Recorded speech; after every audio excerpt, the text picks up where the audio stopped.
ide untuk perseroan perorangan apakah sudah bisa? Ini sebagai perusahaan dan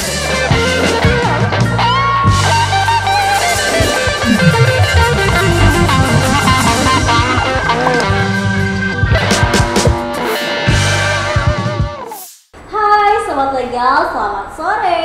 Ketemu lagi dengan saya Alfi, kali ini dalam program Legal to Talks. Dalam program Legal to Talks ini ada yang spesial. Kita ada episode spesial, yaitu kita berkolaborasi dengan Simanjuntak and Partner yang akan membahas tentang keuntungan mendaftarkan merek bagi pelaku usaha. Dan di sini sudah bergabung bersama dengan kita Mbak Dea. Yeay, kita susah juga nih untuk mengatur jadwal Legal Talks antara Simanjuntak and Partner. Dan akhirnya sore hari ini kita bisa bertemu untuk menyapa semuanya, membahas tentang merek. Tapi sebelum kita membahas tentang merek, kita kenalan dulu deh sama Mbak Dea. Silakan Mbak Dea. Hai semua, aku Dea dari Simanjuntak and Partners Law Office.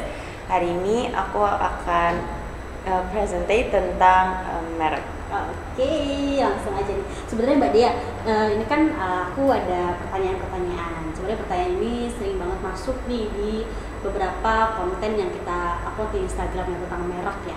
Salah satu itu adalah pertanyaan yang sering masuk itu, apa sih fungsi merek bagi perusahaan sebenarnya? Jadi fungsi merek itu ada 4, yaitu sebagai tanda pengenal, alat promosi, juga untuk mengetahui konsumen, dan juga untuk keunggulan kompetitif. Nah, jadi untuk sebagai tanda pengenal itu, jadi tanda pengenal apa sih yang membedakan merek ini dengan merek-merek yang lain, atau produk-produk yang lain lah ya. Jadi contohnya itu Volvo. Volvo itu terkenal dengan kenyamanannya di mobilnya itu, kursinya, joknya. Jadi itulah yang tertanam di benak konsumen. Nah, kalau untuk alat promosi, contohnya aku bisa kasih contoh yaitu Mayora. Jadi tagline Mayora itu pasti satu lagi dari Mayora, dan itu pasti yang catchphrase-nya dia banget. Kemudian untuk mengetahui konsumen, pada dasarnya itu adalah identification to simplify handling or tracing. Jadi contohnya itu maraknya perkembangan produk kosmetik di Indonesia, contohnya itu Wardah.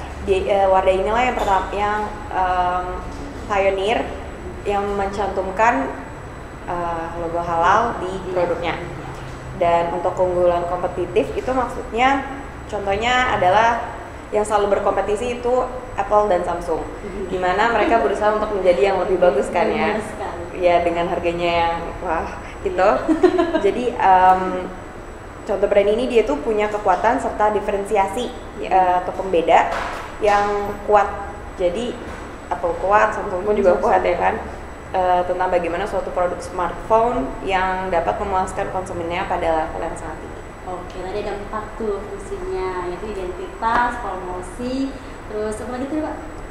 Untuk apa brand, apa namanya?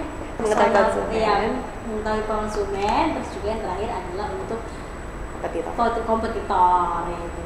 Kayak Samsung sama Apple ya, kita tahu ya gimana mereka ya. Siapa yang tipe Apple, siapa yang tipe Samsung. Nah, ini untuk pertanyaan selanjutnya, Mbak Dea, apa pentingnya mendaftarkan merek? Jadi yang poin paling utamanya adalah untuk mencegah pemalsuan atau pendomblengan produk, ya kan. Jadi kasus sengketa merek itu yang udah terkenal di publik karena pelaku usaha itu tidak mau mendaftarkan mereknya sejak awal. Jadi karena bagi mereka itu kayak ini tuh nggak terlalu penting, jadi kayak nanti aja deh, masih bisa, tahu-tahu udah keburu diserobot sama yang lain ya kan. Nah itulah guys kan, penyesalan itu datang belakangan ya. Terus juga untuk menghindari adanya plagiarism. Jadi maksudnya biar nggak ada yang menjiplak lah ya. Meniru ya. Iya meniru itu, maksudnya kalau udah niru itu udah fatal banget sih, itu udah nggak bagus ya. Ya. Oke. Nah itu tadi kan udah ada 2 tuh kan, kita bisa kalau misalnya mendaftarkan merek kan bisa terdeteksi ya merek kita. Jadi kalau misalnya kita bisa ngecek sendiri sebelum daftar, kita ngecek dulu, pasti ngecek kira-kira merek kita tuh ada yang sama atau enggak gitu kan. Kalau misalnya kita telah mendaftarkan padahal kita sudah berdiri misalnya tahun 2010 terus ada yang sudah mendaftarkan gitu kan, nah itu akan menjadi masalah. Nanti kita terpaksa harus mengganti ya Mbak ya kalau nggak sama. Karena ingat Indonesia itu first to file, bukan first to use. Yes. siapa yang cepat dia yang dapat, gitu ya guys ya. Oke, selanjutnya ini keuntungan apa saja sih yang didapatkan oleh pelaku usaha nih kalau misalnya mereka itu mendaftarkan mereknya? Jadi untuk pelaku usaha yang sudah mendaftarkan mereknya itu, mereka itu diberikan hak eksklusif. Maksudnya itu jadi dari segi bisnisnya itu mereka itu mendapat perlindungan. Perlindungan hukum bagi pelaku usaha agar merek dagang atau jasa mereka itu tidak digunakan oleh pihak lain. Iya betul. Ya. Terus juga untuk menjaga identitas suatu perusahaan. Maksudnya itu jadi waktu merintis suatu bisnis, nama brand itu menjadi bagian yang terpenting, ya kan? Jadi itu harus sangat-sangat diperhatikan.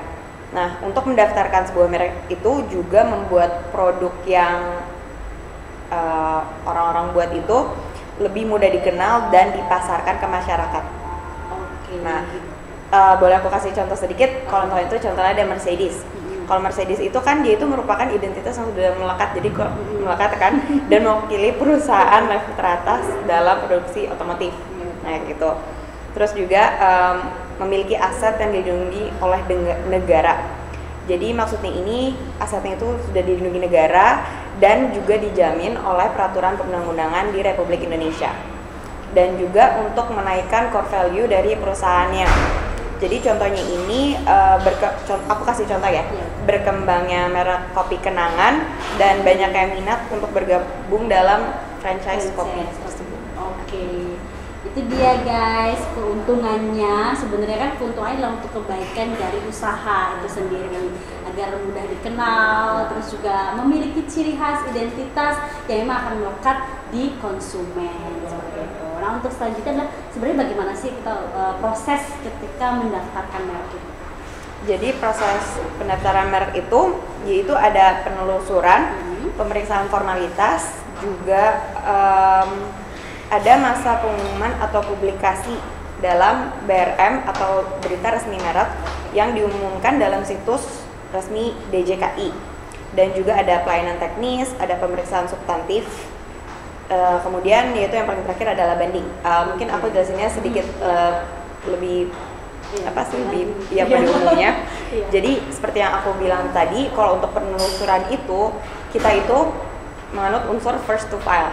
Jadi siapa yang pertama kali mendaftarkan itu yang berhak atas mereknya itu. Dan itu nanti ada pemeriksaan formalitas. Pemeriksaan formalitas itu dia itu selama 15 hari kerja. Dan dokumen yang diperlukan itu sebenarnya itu hanya KTP direksi, NIB, dan juga kalau misalkan melalui konsultan haki itu perlunya disertai dengan surat kuasa. Jadi di masa pengumuman atau di publikasi ini itu bisa publik itu bisa mengajukan keberatan. Semisal mereknya itu dianggap similar ya sama dia, sama merek yang dia punya. Dan juga jika ada keberatan atau oposisi, itu permohonan atau kuasanya itu memiliki hak untuk mengajukan sanggahan terhadap keberatan yang paling lama itu 2 bulan sejak tanggal pengiriman salinan keberatan ke Menkumham. Dari Menkumham. Nah, jadi untuk pelayanan teknisnya itu proses atau bagian di mana permohonan merek ini akan didistribusikan dan dilakukan pemeriksaan substantif oleh pemeriksa merek. Nah, jadi jika merek ini bisa terkena penolakan apabila merek ini bertentangan dengan ideologi negara, itu sangat no. Terus kemudian sama dengan atau hanya menyebutkan barang yang dimohonkan pendaftarannya, misalkan kayak mau mendaftarkan kopi dengan nama kopi, itu nggak bisa. Ya. Terus juga memuat unsur yang menyesatkan masyarakat tentang misalkan asal atau kualitasnya, misalkan dibilangnya ini made in Korea tapi ternyata sebenarnya made in China, itu nggak bisa. Juga memuat keterangan yang tidak sesuai dengan kualitas, manfaat atau khasiat dari barang dan jasa yang diproduksi itu. Dan kemudian itu merek ini tidak memiliki daya pembeda. Lalu merupakan nama umum atau lambang milik umum. Oke. Jadi untuk pemeriksaan substantif itu biasanya membutuhkan 150 hari kerja. Nah, jadi hasil pemeriksaan substantif ini bisa berupa permohonan merek yang dapat didaftar, menyatakan permohonan ditolak, atau tidak dapat didaftar. Pemohon atau kuasanya ini dapat mengajukan tanggapan secara tertulis, yaitu yang berisikan alasan-alasan dalam jangka waktu 30 hari kerja sejak dikirimkannya surat pemberitahuan. Dan untuk lengkapnya ini bisa dibaca di pasal 21 Undang-Undang Nomor 20 Tahun 2016 tentang merek dan indikasi geografis. Oke. Itu tadi ya, mungkin ya apa sih, ada beberapa hal. Jadi kalau misalnya kita mendaftarkan merek bisa jadi diterima atau ditolak. Dan ditolak itu adalah biasanya bertentangan dengan ketentuan yang berlaku. Dan juga hal itu sebenarnya bisa aja ada bandingnya mungkin. Ya. Tapi harus memang mengungkapkan alasannya apa gitu.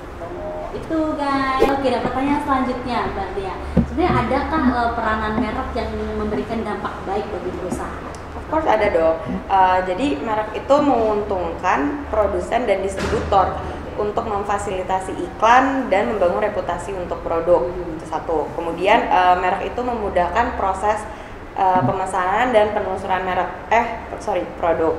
Dan merek itu membantu mengatur catatan persediaan dan catatan akuntansi. Kemudian menawarkan perlindungan hukum atas ciri dari keunikan produk yang dimiliki dan juga menandakan tingkat kualitas tertentu sehingga pembeli yang puas itu akan melakukan pembelian secara berulang. Dan yang terakhir itu bisa menjadi alat yang berguna untuk menjadi bukti keunggulan kompetitif.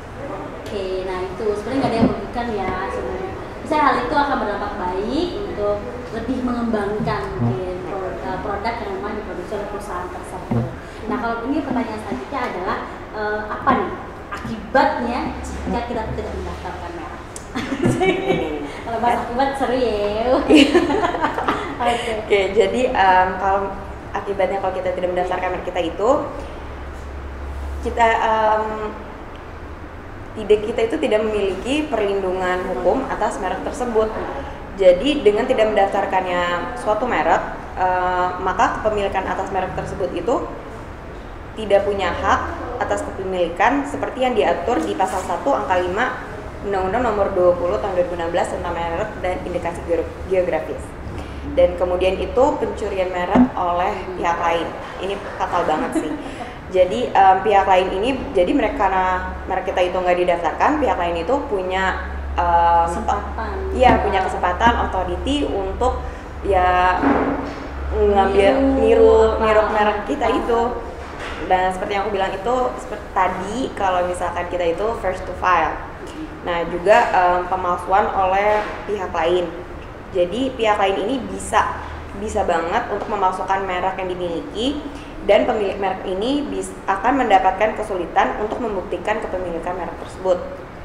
Juga rebranding, yaitu pemilik merek ini berpeluang untuk melakukan rebranding atas jeripayahnya ya, untuk melakukan proses R&D dan promosi karena tidak mendaftarkan merek miliknya. Dan jika merek yang dimilikinya itu diajukan mendaftarnya lebih dahulu oleh pihak lain. Jadi tadi kan kalau misalnya kita tidak segera mendaftarkan merek, bisa jadi merek kita dicuri kan. Jadi siapa cepat dia dapat. Kita usaha kita udah 10 tahun, terus tiba-tiba ada perusahaan baru yang terinspirasi dengan usaha kita gitu kan.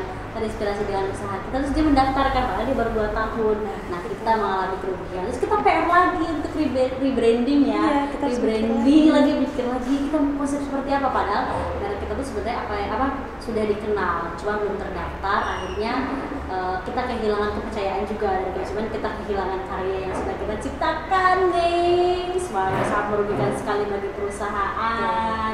Lalu mungkin sekarang kan memang para pelaku UMKM juga sekarang sedang coba untuk lebih memahami lagi tentang pentingnya merek, pentingnya hak cipta mungkin.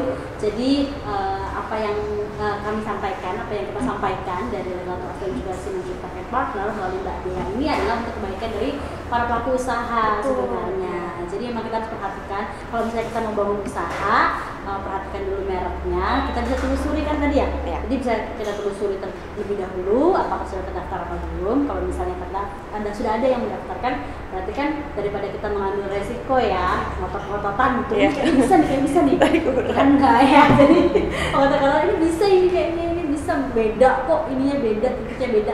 Oh belum tentu. Jadi memang kita telusuri kalau misalnya itu adalah ada nggak keyakinan gitu kan, itu bisa dikonsultasikan kepada yang ahli juga, ahli haki itu bisa dikonsultasikan. Terus bisa ada perbandingan nih merek yang akan kita daftarkan itu sebenarnya dia bisa diterima atau tidak. Kalau misalnya dia 50-50 ya bisa kita coba. Tapi kalau range-nya itu persentasenya 90% 10%, kita 10% ini diterima, itu kan ya nggak sebanding ya.